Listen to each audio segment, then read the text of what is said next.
District traffic officer जिला गुजरात के हिदायत पर सिटी गुजरात में ट्रैफिक कवानीन और रोड सेफ्टी के हवाले से आगाही कैंप लगाए गए।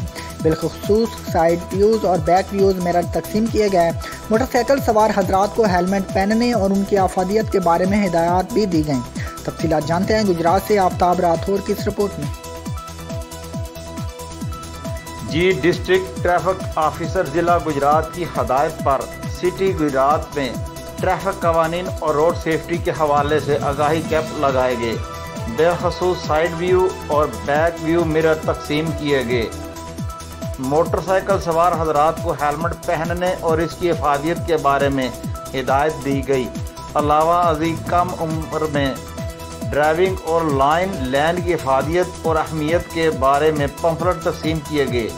इस मौका की मुनासबत से डिस्ट्रिक्ट ट्रैफिक ऑफिसर ने कहा कि अवाम की ट्रैफिक आगाही से मुतल्लक मज़ीद काविशें जारी रहेंगी। अवाम और दीगर रोड वीवर हजरात से गुजारिश है कि महफूज और स्मूथ ट्रैफिक के बहाव के लिए ट्रैफिक कवानीन और हिफाजती इक़दाम पर सख्ती से अमल पैरा रह कर रोड को महफूज बनाने में हमारा साथ दें। आफ्ताब राठौर, कॉरेस्पोंडेंट गुजरात।